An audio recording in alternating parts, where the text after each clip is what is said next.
The air in the grand chamber of the Zalosian conclave was a tangible thing, a crystalline stillness that seemed to amplify the weight of the silence. Light, filtered through the immense geodesic dome that was both ceiling and star chart, cascaded down in fractured beams, painting the obsidian floor with the ghostly images of dying constellations. Here, in the heart of a civilization carved from living crystal, sat High Arbiter Kalen. His form, a complex lattice of luminous filaments and ancient, hardened facets, was immobile on his floating dais. Yet within his core, a universe of anxiety churned. He had presided over this conclave for cycles beyond the memory of shorter-lived species, had witnessed the rise and fall of stellar empires, and had mediated disputes that could have shattered galaxies. But never had he felt a coldness like this, a dread that seeped not from the threat of war, but from the chilling caress of the unknown. Before the assembled arbiters, a vast, three-dimensional hololith shimmered, depicting the network of interstellar conduits known to the 1,000 species of the conclave as the Moonlight roads. They were not constructs of metal or energy, but stable, naturally occurring rifts in spacetime, pathways of serene silver light that had been the lifeblood of galactic travel and commerce for millennia. They were beautiful, eternal, and safe. Until now, a stain was spreading across this celestial map. It was not the icon of an enemy fleet, nor the angry red of a stellar anomaly. It was a patch of perfect, void black nothingness. Where the shimmering silver lines of the roads entered this creeping corruption, they did not emerge. The light simply ended. It was not a blockage, it was an erasure. "It consumes the light," a voice, resonant and sharp as shattering glass, echoed through the chamber.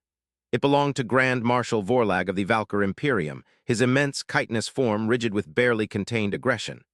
His species was war made manifest, their exoskeletons hardened by the radiation of their brutal home star, their minds honed to a singular focus on threat and response. He pointed a serrated claw at the hololith. "The scout drones we sent to the Eridanus Passage did not report destruction. Their signals ceased instantaneously, not scrambled, not damaged, ceased, as if the universe in which they existed was simply deleted." A low, harmonic hum rose from the delegation of the Glypton mercantile guilds, their silicon-based forms shimmering with agitated light patterns. Their representative, a being of pure data given form in a swirling cloud of nanoparticles, spoke in a synthesized voice devoid of emotion yet laden with economic dread. "The Kepler route is gone. The Cygnus branch is flickering. Our commerce is grinding to a halt. This phenomenon, this darkness, threatens the very foundation of our interconnected existence. It must be a weapon, a cloaking field of unprecedented scale, concealing an armada." Kalen slowly rotated his dais to face the Valkyr Marshal. The light within Kalen's crystalline body pulsed with a gentle, calming rhythm, a deliberate counterpoint to the growing panic in the chamber. "A weapon that leaves no radiation signature." Kalen's own voice was like the slow grinding of ancient stones, deep and patient. "An armada that projects no energy, no mass, no gravitational distortion. We have aimed our deepest sensor arrays at this void, Marshal. They return nothing, not a vacuum, not a nebula.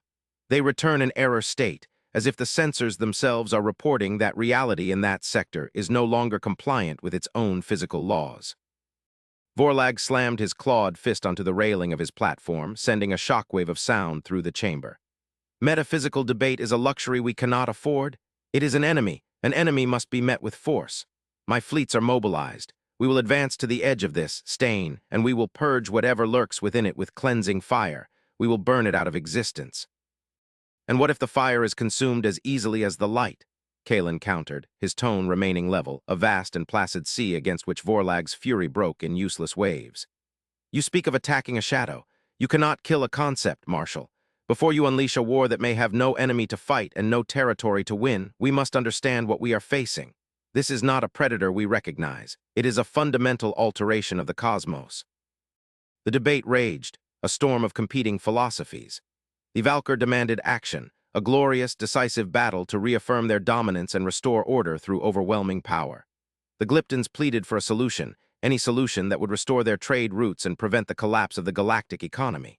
The more esoteric species, like the silent, gas giant-dwelling Lumina, communicated only in shifting bands of color, expressing a deep, primal fear that resonated on a psyche. Sea level, they all looked for answers, for a path forward, and found only the encroaching, silent blackness on the map. It was in this maelstrom of fear and pride that Kalen turned his thoughts to a quadrant of space largely ignored in these high-stakes discussions. A small, solitary yellow star in a quiet spiral arm near the edge of a now-flickering moonlight road. The star was called Sol by its inhabitants. Its third planet, a world of vibrant blues and whites, was home to a species known as humans. They were a curiosity, a galactic footnote. They had achieved interstellar travel only recently, their technology functional but seemingly primitive compared to the veil-piercing drives of the Conclave's elder races. They had announced their presence on the galactic stage not with a display of power or a proclamation of empire, but with a simple, mathematically elegant signal of greeting. It had been polite, unassuming. And that was what troubled Kalen so deeply. In a galaxy of boisterous, expansive empires and fiercely competitive guilds, the humans were quiet. They had claimed no territory beyond their own system. They engaged in limited trade, asking for cultural data and scientific knowledge in exchange for biological resources. They broadcast no propaganda, made no threats, issued no demands. They simply watched, listened, learned. Their diplomatic envoys were composed, their questions insightful, their silence thoughtful. To the Valkyr, this was a sign of weakness, of a species so far beneath them as to be irrelevant. To Kalen, it was an enigma that felt more significant than all of Vorlag's bristling fleets. A creature that makes no sound is often the most dangerous predator of all. "There is another factor," Kalen announced, his voice cutting through the cacophony. The chamber fell silent, all eyes turning to the ancient arbiter. "The Sol system. It lies directly in the path of the decay spreading from the Orion spur." Vorlag let out a harsh, rasping sound that passed for a laugh among his kind. "The humans, the soft-bodied primitives, they will be consumed before they can even broadcast a cry for help. They are of no consequence." "Are they?" Kalen pressed, his internal light flaring with a sudden intensity. "We classify them as a level 7 civilization, barely capable of sustained interstellar flight, yet their understanding of quantum mechanics, as shared in their initial data packets, rivals that of our own theorists. Their art speaks of a profound capacity for both boundless creation and devastating self-destruction. They are a species of contradictions, and such species are never predictable. We have underestimated them because they do not posture, because they do not threaten. We assume their silence is born of fear or weakness. I propose that we have been mistaken. I propose their silence is born of something else entirely." The Glypton representative shimmered. "A valid statistical anomaly. Their lack of expansionist behavior is counter to 97% of all known emergent spacefaring civilizations. They should have already established colonies, laid claim to resources. Their containment is illogical." "It is," Kalen agreed, "and therefore it must be investigated. Before Marshal Vorlag sends his armadas to burn a hole in a reality he does not comprehend, I will lead a diplomatic mission. We will visit the systems bordering the darkness. We will confer with the border worlds. And we will go to this world, Earth. We will learn what the humans know. We will see how they intend to face the coming night." Vorlag bristled, his mandibles clicking in agitation. "A waste of precious time. While you are exchanging pleasantries with apes, the darkness spreads. The Imperium will act." "The Conclave has not sanctioned such an act," Kalen stated, his voice now imbued with the full authority of his office. The very crystals of the chamber seemed to resonate with his words, a deep, thrumming hum that was felt in the bones of every being present. "You will hold your fleets at the designated staging area. You will not engage until I return. That is the will of this council." He paused, his multifaceted eyes seeming to stare directly into the hard, obsidian core of the Grand Marshal's being. "Unless the Valkyr wished to stand in defiance of the Conclave Charter, an act that would have significant consequences." A tense silence descended once more, thicker and heavier than before. Vorlag's armored form was a statue of contained fury, but he did not challenge the High Arbiter's decree. Even the Valkyr Imperium could not afford to be branded a rogue state.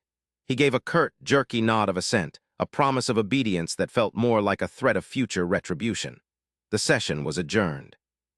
As the delegates filed out, their whispers and harmonic hums filling the void, Kalen remained, his gaze fixed on the hololith. He watched the silent, creeping blackness as it extinguished another silver TH. Read of light, and he felt a strange, inexplicable premonition that the answers he sought, the fate of the galaxy itself, lay not in the grand fleets of the powerful, but on that quiet, unassuming blue world and with the silent, watchful species that called it home. The darkness was coming, and Kalen suspected the humans had been waiting for it. The journey aboard the Zalosian vessel, the Stelliferous Quill, was a silent meditation through the non-space of the Veil.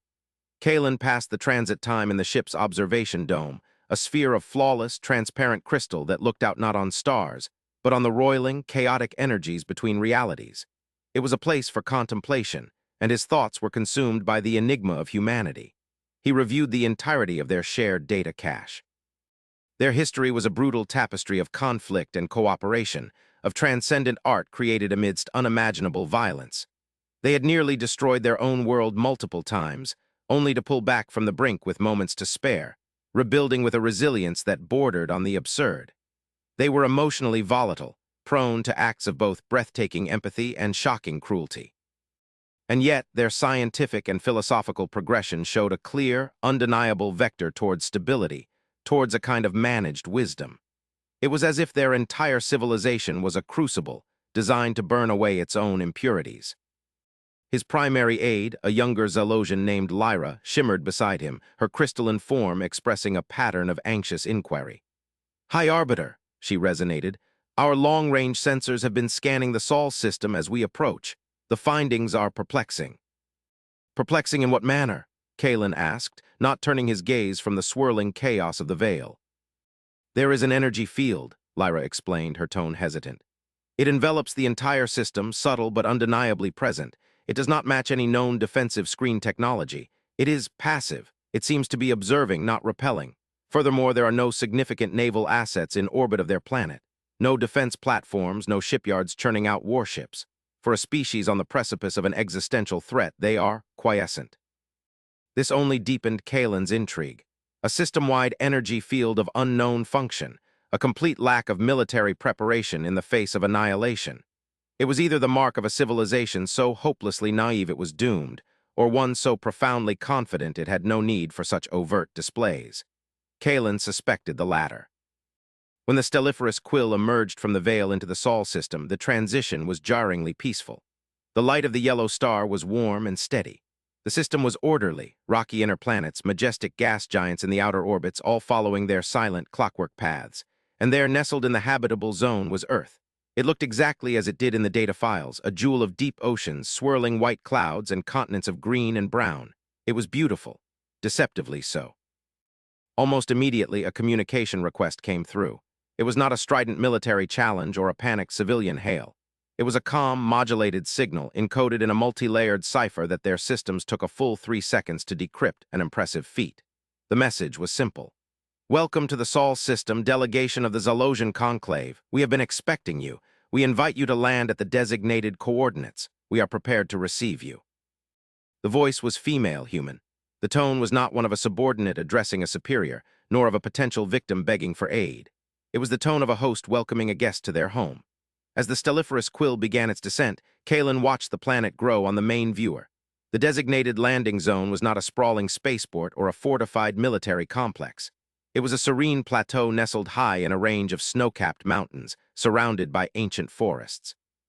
A single, elegant structure stood at its center, its architecture a harmonious blend of smooth, white curves and natural, dark wood, seeming to grow out of the mountain itself. The landing was seamless. The air that greeted them as the ramp lowered was crisp, clean, and filled with the scent of pine and cold stone. A small group of figures awaited them. They were humans, clad in simple, dark blue uniforms that bore no rank insignia, no weapons, no ceremonial adornments. They stood with a stillness that was unnerving. At their head was a woman with dark hair threaded with silver and eyes that held the calm depth of a twilight sea. Kalen recognized her voice from the communication. "High Arbiter Kalen," she said, her voice as clear and steady as it had been over the comms. She gave a slight, respectful inclination of her head. "I am Ambassador Alara Vance. On behalf of humanity, I welcome you to Earth." Kalen and his delega. Tian glided down the ramp. He stopped before her, his towering crystalline form casting a long, fractured shadow in the late afternoon sun. "Ambassador, your world is on the edge of a precipice. A force of absolute destruction approaches. Yet you greet us with such tranquility. Your skies are undefended. Your people do not seem to be in a state of panic." Alara Vance's expression did not change. It was not a mask of indifference, but a visage of profound calm. Panic is a counterproductive response to a known variable, High Arbiter. We are not panicked because we are not unprepared. We are aware of the phenomenon you call the darkness. We have been observing it since its first manifestation near the galactic core. The statement struck Kalen with the force of a physical blow. The Conclave, with its 1,000 worlds and its hyper-advanced sensor networks, had only detected the threat in the last cycle. These humans, on their single, isolated world, claimed to have been watching it from the beginning. How? Kalen asked, his voice a low rumble. How could you possibly have known? Your technology should not permit observation on that scale. Our technology is perhaps not what your records suggest, Vance replied smoothly. Will you and your delegation join us inside? There is much to discuss, and a demonstration will be more eloquent than any explanation I could offer. She led them into the structure. The interior was a vast, open space, the ceiling a dome of smart glass that currently showed the star-dusted sky above. The walls were lined with what looked like shelves, but instead of books, they held pulsating spheres of light and humming, intricate data crystals. It felt less like a diplomatic center and more like a temple dedicated to knowledge. They were led to a circular chamber at the heart of the building. In the center of the room, a holotank, far more advanced than the one in the conclave chamber, flickered to life. It showed the same map of the Moonlight roads, the same creeping stain of darkness. You fear this because you see it as an invader, Vance began, her voice filling the silent room. You believe it to be a hostile force, an empire of shadows come to conquer. Your first instinct, particularly that of the Valkyr, is to meet it with fire and steel. This is a fundamental misunderstanding of the threat. She gestured, and the image in the holotank zoomed in on the edge of the darkness. The view shifted from a strategic map to a complex, multi-dimensional rendering of spacetime itself. The silver lines of the roads were shown for what they were, stable, resonating frequencies in the fabric of the universe. The darkness was not a substance or a field. It was the absence of that resonance. It was reality unraveling. It is not an army, Vance said, her voice soft but heavy with implication. It is a disease, a form of cosmic entropy. The Moonlight roads are unimaginably ancient. They are beginning to fail. The darkness is the void that is left when their structural integrity collapses. Sending warships to fire upon it would be like shooting at a hole. You will not harm it. You will only waste your energy and your lives before the void consumes you. Kalen felt a coldness spread through his core that had nothing to do with temperature. A war could be fought. An enemy could be defeated. But how did one fight the natural decay of the universe itself? If this is true, he resonated, then there is no hope. We are all doomed to be erased. No, Vance said, and for the first time a faint, almost imperceptible smile touched her lips. Decay can be arrested, wounds can be mended, the structure can be reinforced. You lack the tools for such a task, we do not. She turned to an aide, a young man with attentive eyes, and nodded. Initiate the demonstration. The main view screen in the chamber, which had been showing the tranquil mountain landscape outside, changed. It now displayed a live sensor feed from a deep space observatory positioned near the threatened Orion spur. It showed a section of a Moonlight road that was flickering violently, its silver light sputtering like a dying candle. The edge of the darkness was visibly encroaching upon it. This branch of the road was projected to collapse within the next hour, Vance stated calmly. Please observe. He fell silent. Nothing seemed to happen in the room. There was no hum of charging weapons, no tremor of a powerful generator coming online. There was only the profound, resonant silence of the mountain sanctuary. But on the screen, something extraordinary occurred. From a point that seemed to emanate from the direction of the Sol system, a filament of pure, incandescent white light shot across the interstellar void. It moved with a speed that seemed to defy physics, crossing light years in an instant.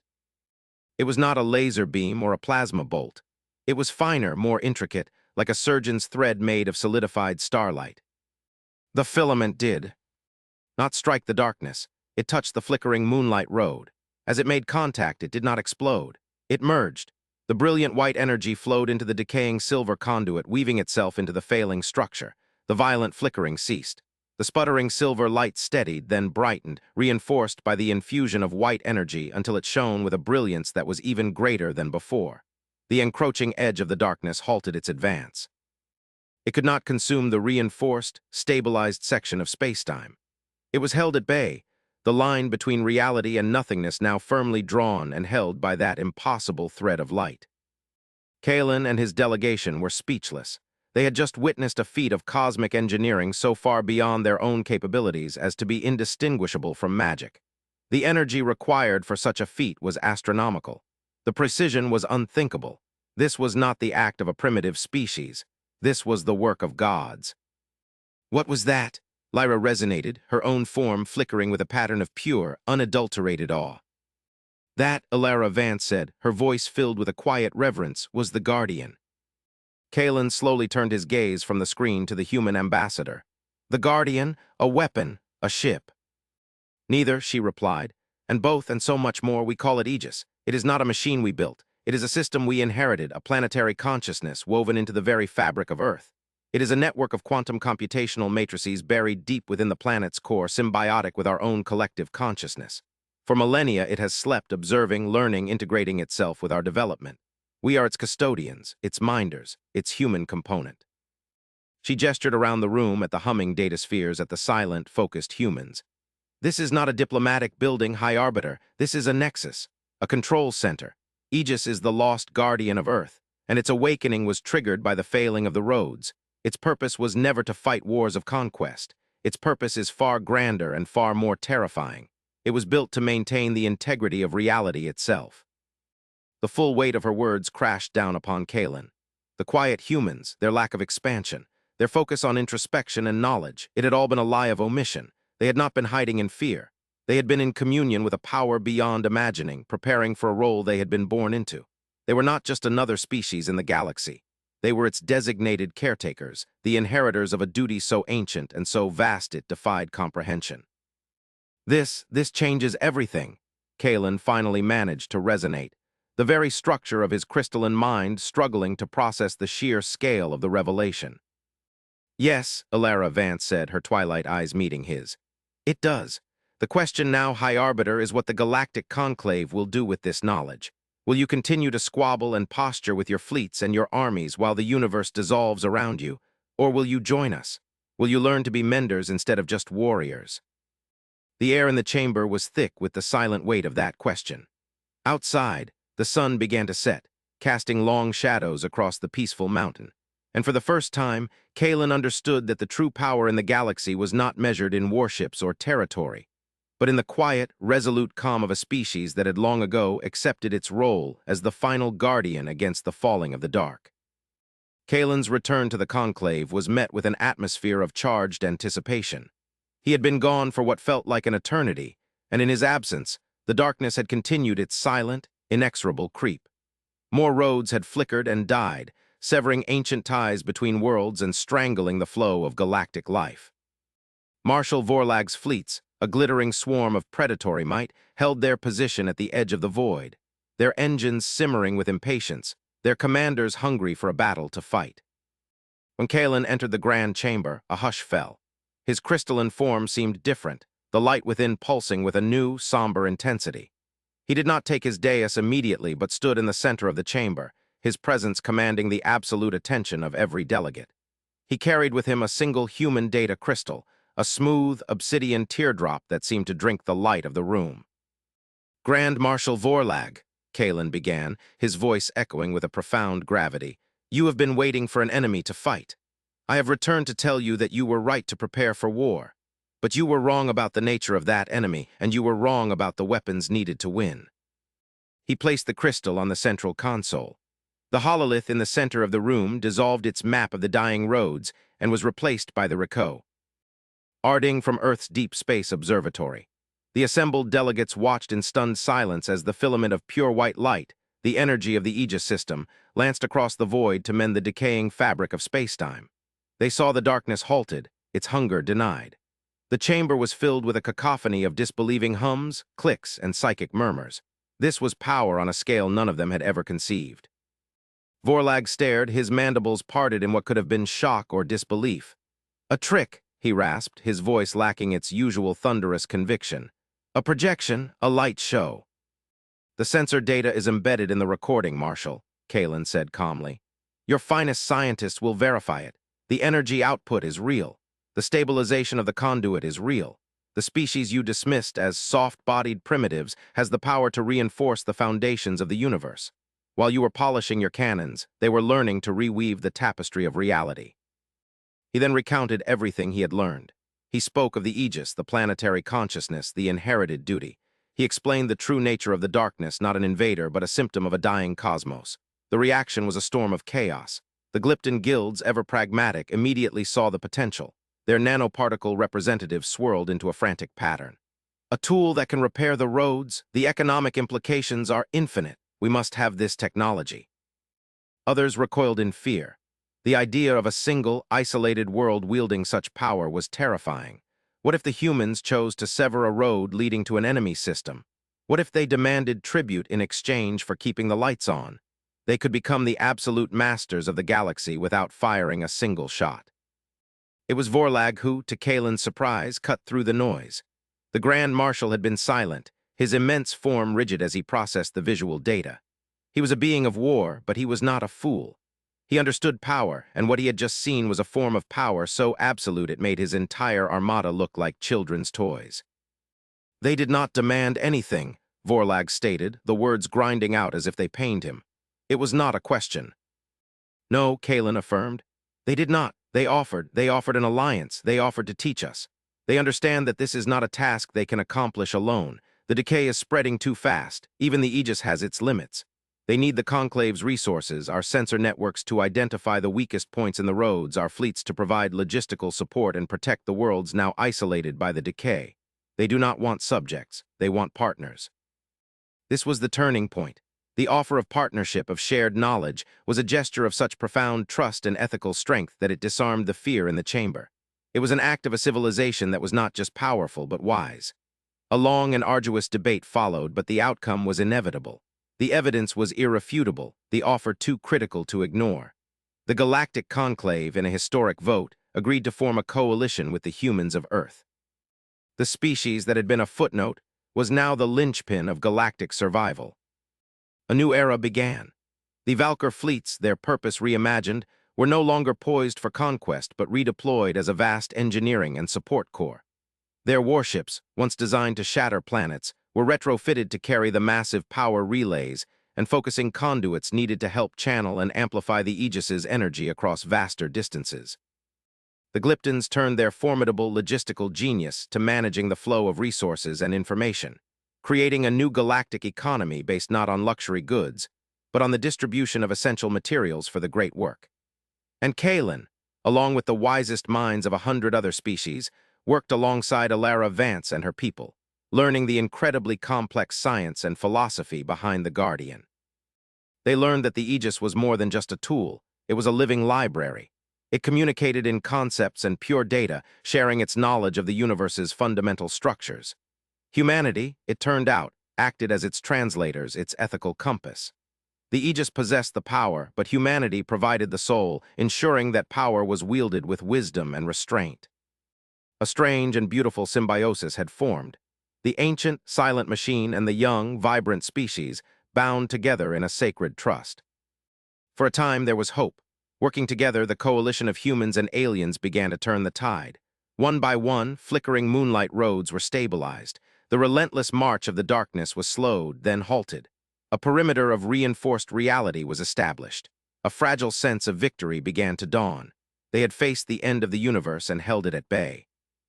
It was during a deep diagnostic of a particularly resilient patch of darkness near the galactic core that the final, devastating twist was revealed. The Aegis, its power now amplified by the Conclave's network, was able to probe the void with a resolution previously thought impossible. It was looking for the cause, the source of the decay, and it found something. Not a thing, but a message, an echo, a scar left in the quantum foam. Alara Vance summoned an emergency meeting of the new coalition high command. Kalen and Vorlag stood beside her in the mountain nexus on Earth, looking at the incomprehensible data streaming across the main screen. "We were wrong," Vance said, her voice heavy, stripped of its usual serene confidence and replaced with a profound, weary sadness. "The Aegis, it was not built to be a maintenance system. That is its secondary function, a peacetime protocol." She brought up a new image. It was a simulation extrapolated from the quantum echo. It showed the moonlight roads as they were billions of years in the past. They were not silver, but a blazing, incandescent gold. The energy flowing through them was 1,000 times more powerful, and they all converged on a single point, a colossal structure at the heart of the galaxy, a megastructure so vast it dwarfed entire star clusters. The Aegis was not created by the builders of the roads, Vance continued, her voice trembling slightly. It was built by a different, even older race, a race of guardians. The roads were not a transportation network, they were a cage, a power conduit designed to contain something at the galactic core. That structure was its lock. The simulation shifted. It showed the structure failing, cracks appearing in its impossible geometry. It showed the golden light of the roads dimming, turning to the faint silver they knew. The cage was breaking. The power was fading. The decay of the roads is not a natural process, Vance stated, her words falling like stones into a silent pool. It is the result of the prisoner pushing against its bars. The darkness is not a void. It is the shadow cast by the prisoner. It is a leak, a tiny seepage of its true nature into our reality. Vorlag took a step forward, his chitinous body rigid with a new kind of tension, one that went beyond the readiness for battle into a realm of pure existential dread. Prisoner? What prisoner? The Aegis answered for her. A new set of data coalesced on the screen. It was not a visual image, but a string of concepts, translated by the Aegis's core into the languages of all present. It was the last, desperate message left by the ancient Guardian race, the creators of the Aegis system on Earth and countless other worlds like it, long since lost to time. They who unravel stars, the shape of hunger, the end of cause and effect. It was drawn to the great light of the creators, and we trapped it at the heart of their gilded cage. But the cage fails, the Guardians are gone, Aegis protocol is now active. Defend, reinforce, prepare. If the lock breaks, the darkness will not fall over the Moonlight ROADS. It will become them. The ROADS you travel will become the veins of the devourer. The galaxy will become its body. Pray that we returned with the key. Pray. The message ended, the echo fading into static. The chamber was silent. The victory they had celebrated was a hollow illusion.